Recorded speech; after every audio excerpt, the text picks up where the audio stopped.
안녕하십니까. 코로나19 통합뉴스룸 5시 뉴스입니다. 중국 상하이 인근 해역에서 맴돌던 14호 태풍 찬투가 오늘 오후부터 제주도 방향으로 다시 북상을 하기 시작했습니다. 먼저 CCTV 화면을 통해서 이 시각 상황 살펴보겠습니다. 태풍이 북상하고 있는 길목에 있는 이어도의 모습을 살펴봅니다. 이어도는 현재 태풍의 중심부에서 북쪽으로 100km 정도 떨어져 있고 종일 거센 비가 이어지고 있습니다. 이 해양과학기지 위에서는 태극기 깃발과 함께 단단히 고정을 해둔 시설물마저 흔들리고 있는 모습입니다. 자, 이어도의 또 다른 CCTV 화면 보겠습니다.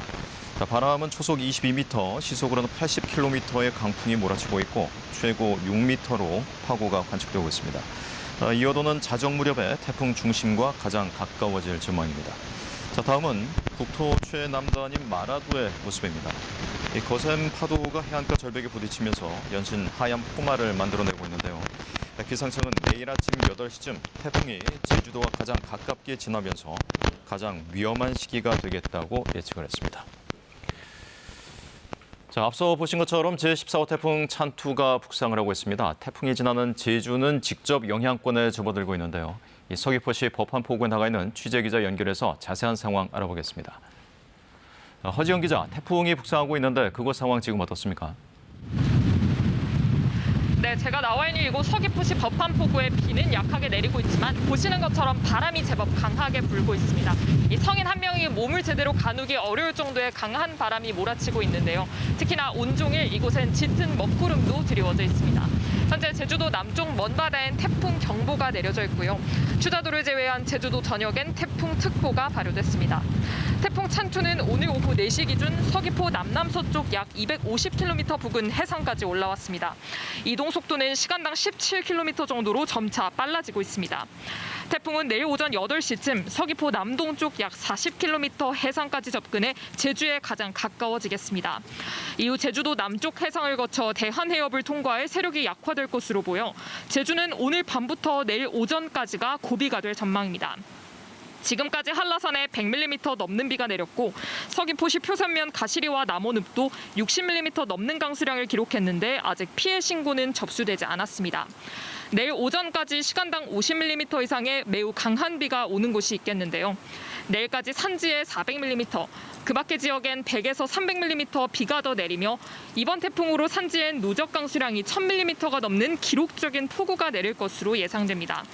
나무가 뽑히거나 차가 뒤집힐 정도의 위력인 초속 40m 이상의 강풍도 예보돼 주의가 필요합니다. 제주를 잇는 하늘길과 바닷길도 차질이 빚어지고 있는데요.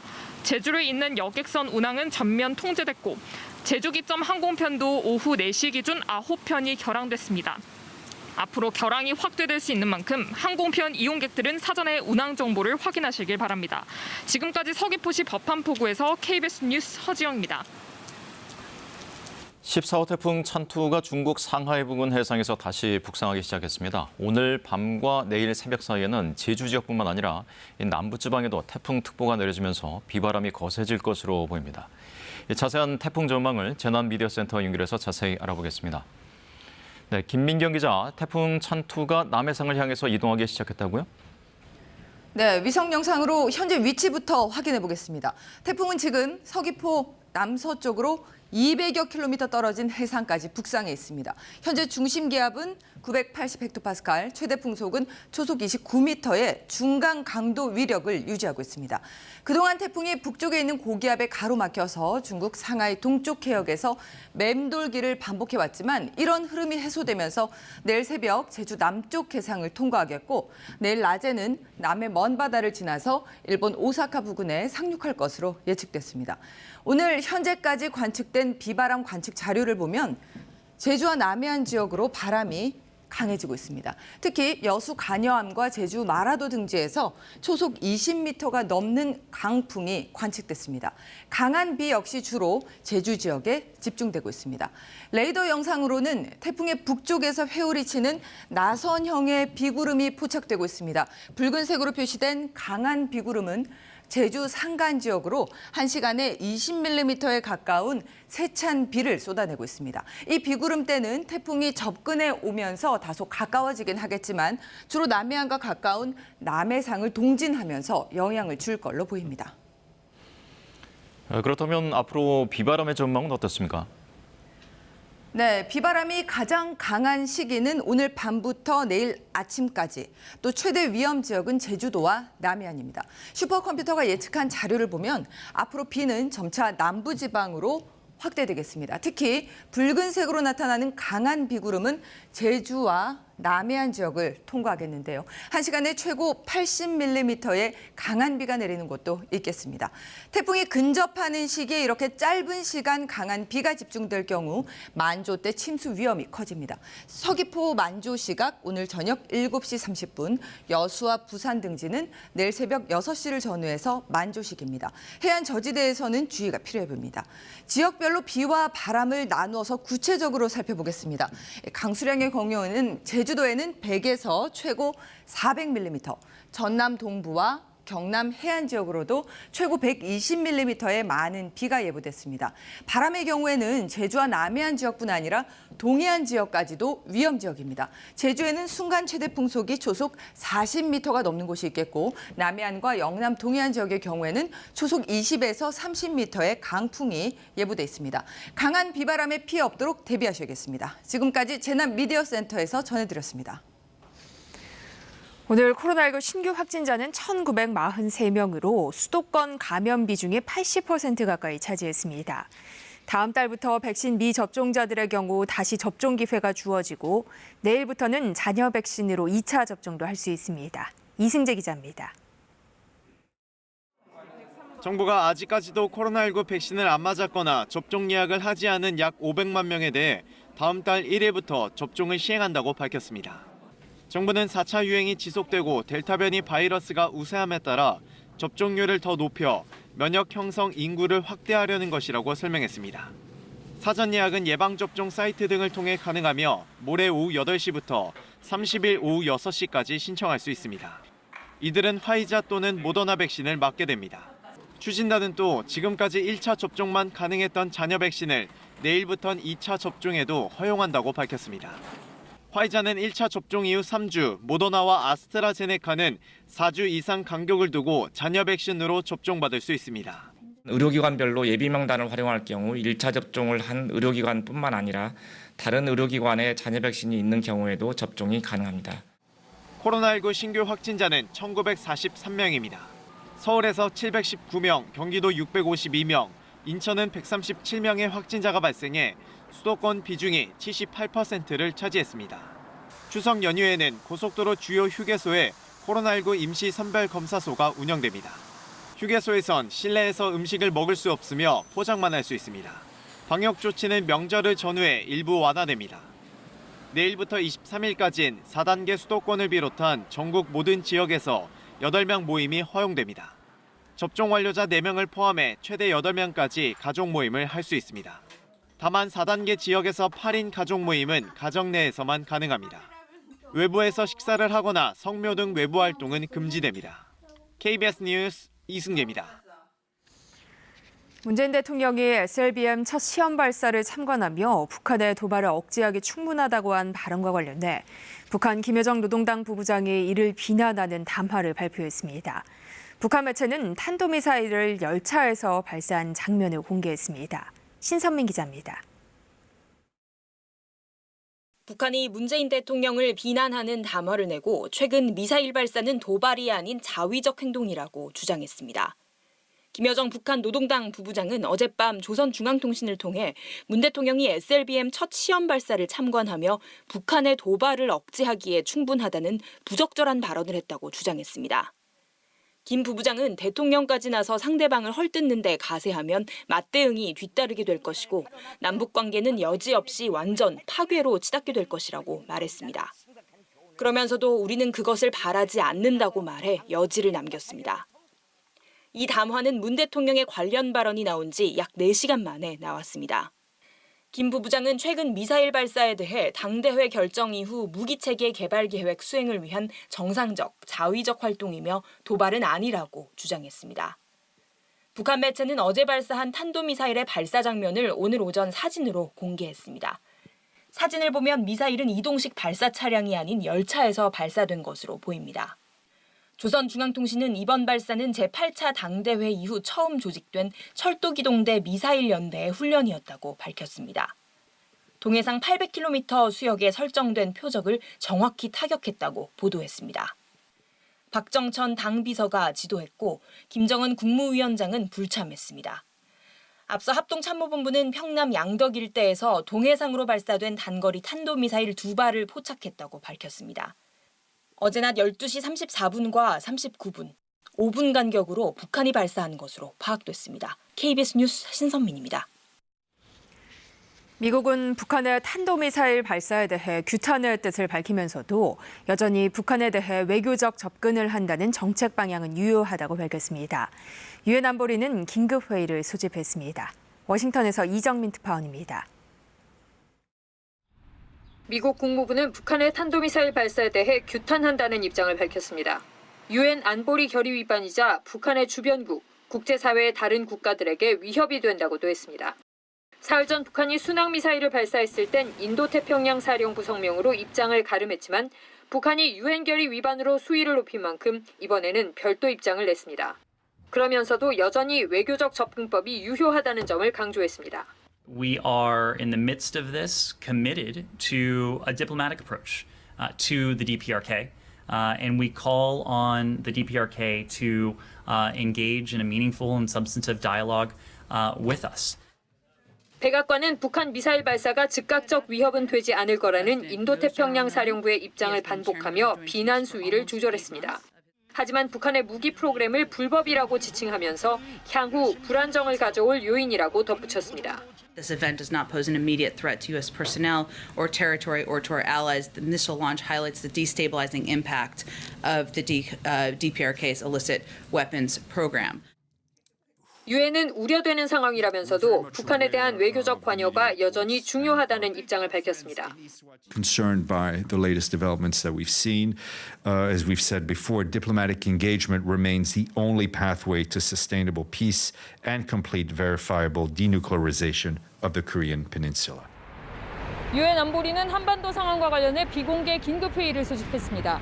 북한이 다시 도발 수위를 높여가고 있는 상황에서 미국을 비롯한 국제사회도 대책 마련을 고심하고 있습니다. 워싱턴에서 KBS 뉴스 이정민입니다. 임갑수 외교부 평화외교기획단장은 오늘 서울에서 정방 미국 국무부 대북 특별부대표와 국장급 협의를 했다고 외교부가 밝혔습니다. 외교부는 한미 양측이 최근 한반도 상황과 다양한 대북 관여 방안에 대해 실무 협의를 했다고 설명했습니다. 정박 부대표는 이태우 북핵 외교기획단장과 한미 북핵 차석 대표 협의를 갖기도 했는데 이 자리에서는 북한의 발사체 발사와 비핵화 협상 진전 등을 놓고 논의가 이뤄졌다고 외교부는 밝혔습니다.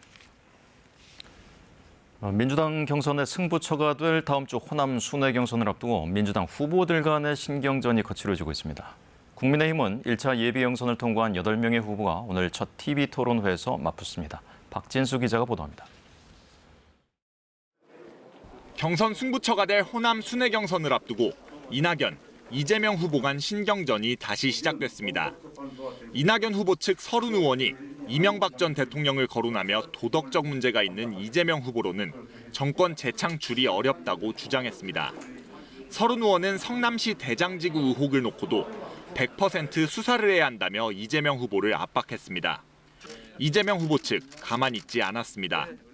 이재명 후보 측 현근택 대변인은 이낙연 후보 측이 선을 넘고 있다며 이낙연 후보 주변에 석연찮게 죽음이 이어지는 이유가 무엇이냐고 맞받았습니다.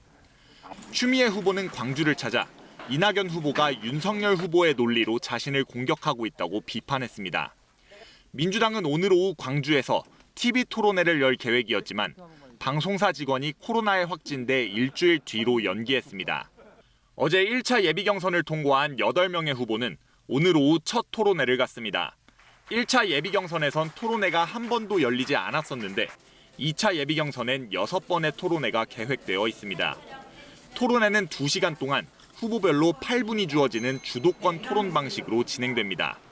첫 TV 토론회 나서는 윤석열 후보에 대한 공세가 예상되는데 윤 후보 측은 공정과 상식을 강조할 예정입니다. 캠프를 해체하고 새로 시작하겠다고 한 국민의힘 최재형 후보는 상속세 전면 폐지 공약을 내놨습니다. 4명이 대선 출마를 공식화한 정의당도 후보를 뽑기 위한 TV 토론을 시작하고 정책 비전을 제시했습니다. KBS 뉴스 박진수입니다. 택시기사 폭행 논란으로 물러난 이용구 전 법무부 차관이 특가법상 운전자 폭행과 증거인멸 교사 혐의로 재판에 넘겨졌습니다. 또 당시 이 전 차관에게 단순 폭행 혐의만 적용해 내사 종결했던 경찰관도 불구속 기소됐습니다. 이재희 기자가 보도합니다. 지난해 11월 술에 취해 택시기사의 목을 움켜쥐고 밀친 혐의를 받는 이용구 전 법무부 차관. 서울중앙지검 형사 5부는 이 전 차관을 특정범죄 가중처벌법상 운전자 폭행 혐의로 불구속 기소했습니다. 사건 발생 314일 만입니다. 검찰은 이 전 차관에게 증거인멸 교사 혐의도 적용했습니다. 이 전 차관이 택시기사에게 폭행 장면이 담긴 블랙박스 영상을 지워달라고 요구했다는 겁니다. 검찰은 당시 이 사건을 맡았던 서울 서초경찰서 A경사도 특수직무유기와 허위공문서 작성 행사 혐의로 불구속 기소했습니다.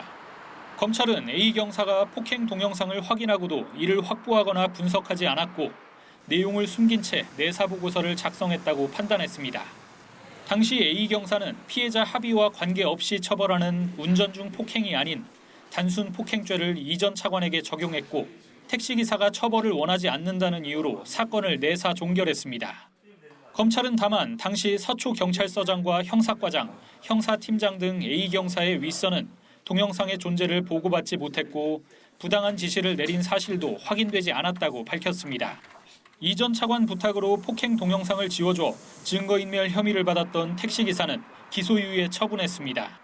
폭행 사건의 직접 피해자인 점 등을 감안했다고 검찰은 설명했습니다. 지난해 12월 법무부 차관에 임명됐던 이 전 차관은 택시기사 폭행과 석연치 않은 사건 처리가 뒤늦게 알려져 논란이 일자 지난 5월 말 물러났습니다. KBS 뉴스 이재입니다. 경력 관련 논란이 일었던 황현선 전 청와대 행정관이 한국성장금융본부장 후보에서 물러나기로 했습니다. 이에 따라 한국성장금융이 황 전 행정관을 투자운용본부장으로 선임하기 위해서 오늘 개최할 예정이었던 임시주주총회도 취소됐습니다. 이 앞서 황 전 행정관은 정책형 뉴딜 펀드 등을 총괄하는 투자운용본부장에 선임될 것으로 전해졌지만 뚜렷한 관련 경력이 없는 것으로 알려지면서 이른바 낙하산 논란이 일었습니다. 정부와 금융권은 코로나19로 피해를 입은 중소기업, 소상공인을 위해서 대출 만기 연장과 상환 유예 조치를 한 번 더 연장하기로 했습니다. 금융위원회와 은행, 보험 등 금융협회장 등은 오늘 서울 중구은행회관에서 간담회를 열어 만기 연장, 상환 유예 조치의 신청 기한을 내년 3월까지 6개월 더 늘리는 데 최종 합의했습니다. 오늘 간담회에서는 가계부채관리와 카카오, 네이버의 금융업 진출 등 최근 금융 현안도 함께 논의됐습니다. 미국과 영국, 호주가 새로운 3자 안보 동맹인 오커스 출범에 합의했습니다. 그 첫 구상으로 호주의 핵 추진 잠수함 보유가 추진되는데요. 중국에 대한 군사 견제가 구체화되는 모습입니다. 김기현 특파원입니다. 조 바이든 미국 대통령과 보리스 존슨 영국 총리, 스콧 모리슨 호주 총리가 화상으로 공개 만남을 가졌습니다. 이들 3개국이 참가하는 공동 안보 전략, 이른바 오커스의 구체적 내용을 발표하기 위해서입니다. 여기에는 사이버 안보를 비롯한 광범위한 군사정보 공유는 물론 장거리 타격 능력에 더해 미국과 영국이 보유한 핵 추진 잠수함 이전 방안까지 포함됐습니다. 바이든 대통령은 다만 해당 잠수함은 핵 확산 금지 조약 NPT를 준수하는 수준이 될 것이라며 핵무기와는 상관없다고 설명했습니다. Now, as a key project under AUKUS, we are launching consultations with Australia's acquisition of conventionally armed nuclear-powered submarines for its navy, conventionally armed. 자망 시간과 작전 반경이 대폭 늘어나는 점 등을 감안할 때 군사 분야에서 대중국 포위 전략을 본격화한 것으로 풀이됩니다. We see the same challenges. We share the same sense of urgency. And all that strengthens our ability to deter threats to a free and open Indo-Pacific. 호주는 당초 프랑스와 우리 돈 100조 원 규모의 재래식 잠수함 도입을 추진했지만 이번 발표에 따라 해당 계약을 파기할 것으로 알려졌습니다.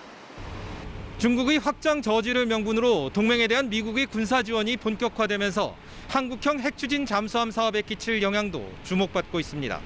워싱턴에서 KBS 뉴스 김기현입니다. 오늘 새벽 중국 쓰촨성에서 규모 6.0의 지진이 발생했습니다. 현재까지 3명이 숨지고 가옥 수백여 채가 파손돼 7만여 명의 이재민이 발생했는데요. 또다시 지진이 발생할 가능성도 예고됩니다. 베이징에서 김민성 특파원입니다. 각종 잔해물들이 도로에 어지럽게 나뒹굴고 있습니다. 건물 곳곳에 금이 갔고 천장에 있던 구조물들은 바닥으로 떨어졌습니다.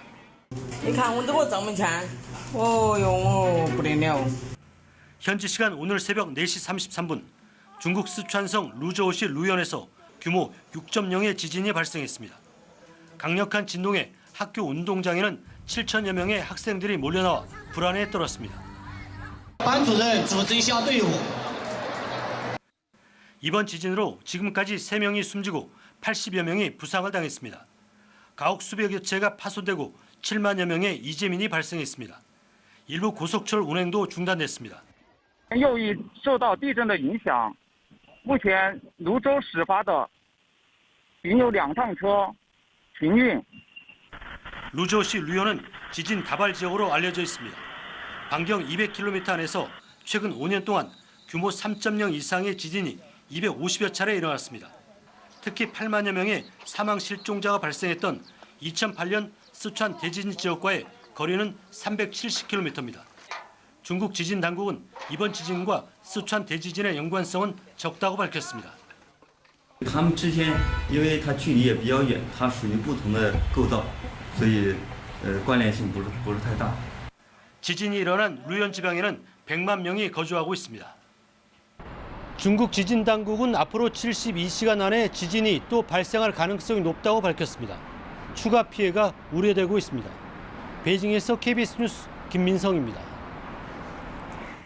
미국의 우주 탐사 기업 스페이스X가 민간인 4명이 탄 우주 관광 유인 우주선을 성공적으로 발사했습니다. 스페이스X는 현지 시간 15일 미국 플로리다주 케네디 우주센터에서 유인 우주선 크루 드래건을 실은 로켓을 성공적으로 발사했습니다. 스페이스X 우주선에는 민간인 4명이 탔는데 우주선은 사흘 동안 지구 궤도를 돈 후 귀환합니다. 우주선 크루 드래건은 음속의 22배인 시속 2만 7천 킬로미터로 궤도로 비행하며 1시간 30분마다 지구를 한 바퀴씩 돕니다. 매년 이맘때면 진드기가 옮기는 질병인 중증 열성 혈소판 감소 증후군 SFTS로 인한 환자가 크게 늘어나는데요. 백신도 치료제도 없는 만큼 올 추석 성묘 가시는 분들 각별히 진드기를 조심하셔야겠습니다. 김초롱 기자입니다. 지난 7월 50대 여성이 밭일을 하고 보름쯤 지난 뒤 갑자기 발열과 구토 증상을 보였습니다. 병원에서 중증 열성 혈소판 감소 증후군 SFTS 양성 판정을 받은 여성은 확진 이틀 만에 숨졌습니다. 조금씩 이제 아팠지 뭐. 아파서 했는데 병원에 가서 얘기를 해보니까 진드기에 물려서 돌아가셨다. SFTS는 쯔쯔가무시와 함께 진드기가 옮기는 대표적인 질병입니다. 백신도 치료제도 없습니다. 최근 5년 동안 전국에서 발생한 SFTS 환자 1,100여 명 가운데 197명이 숨지는 등 치명률도 높습니다. 올해도 전국 90여 명의 환자 중 14명이 숨졌습니다. SFTS는 진드기에 물리고 나흘 정도 지나야 증상이 나타나기 때문에 신속한 감염 확인도 어렵습니다. 코로나19와 혼동할 가능성도 있습니다. 39도 이상의 고열이 나거나 심한 몸살, 그리고 의식 혼미나 구토 등의 증상이 있으면 바로 병원에 방문하시는 것이 좋겠습니다. 가을철 발목 높이의 풀에서 진드기가 많이 발견됩니다. 이렇게 야산에 있는 묘소를 찾을 경우 진드기에 물리지 않도록 더 주의해야 합니다. 긴 바지, 그다음에 긴 소매를 입어서 노출을 피하는 게 가장 좋은 방법이고요. 풀밭에 가기 전 진드기 퇴치제를 바르고 야생동물과 접촉하지 말아야 한다고 전문가들은 조언합니다. KBS 김초롱입니다. 이어서 오늘의 주식 시황을 KB증권에서 전해드립니다. KB증권입니다. 미국 증시 훈풍에 힘입어 상승 출발했던 코스피 지수가 오름폭을 모두 반납하고 1% 가까이 하락했습니다. 코스닥은 외국인과 기관의 동반 매도에 약보합권에서 장을 마쳤습니다. 오늘 코스피는 23.31포인트 하락한 3,130.09에 코스닥은 3.36포인트 내린 1,039.43에 마감됐습니다. 전일 미국 증시는 주요 경제 지표가 혼조세를 보인 가운데 에너지 관련주가 크게 선방하면서 일제히 상승 마감했습니다. 반면 코스피는 기관의 매도세가 유입되며 저조한 흐름을 나타냈습니다. 삼성 SDI가 3분기 이익 부진 전망에 배터리 사업 분할 우려까지 더해지며 3% 넘게 밀려났고 SK이노베이션은 임시주주총회에서 배터리 사업과 석유 개발 사업을 물적 분할하는 안건을 통과시키면서 4% 넘게 급락했습니다. 반면 내년 20대 대통령 선거를 앞두고 여야 후보들이 공급 확대 부동산 정책을 내놓으면서 건설주가 동반 상승했습니다. 오늘 원달러 환율은 1원 30전 오른 1,171원 80전에 거래를 마쳤습니다. 지금까지 KB증권이었습니다. 현재 태풍 찬투는 서귀포 남남서쪽 해상에 있습니다. 앞으로 제주도를 스치듯 지나가 내일 오후쯤에는 남해상, 그러니까 대한해협을 통과할 것으로 보이는데요. 태풍이 근접해 지나가면서 태풍특보는 좀 더 확대되겠습니다. 남부지방까지도 태풍특보가 발효되겠습니다. 이 태풍의 영향으로 제주도와 전남 지역에 비가 내리고 있습니다. 앞으로 제주도에서는 많은 비가 내리겠는데요. 특히 오늘 밤부터는 충청과 남부, 강원 영서 남부 지역까지 비가 내리겠고 내일 새벽에는 영동과 경기 남부 지역까지 비가 확대되겠습니다. 제주도에서는 최고 300mm, 전남 동부와 경남 남해안에서 많게는 120mm 이상, 강원 영동, 강원 영서 남부, 충청과 남부지방에서는 많게는 90mm 이상의 폭우가 이어지겠습니다.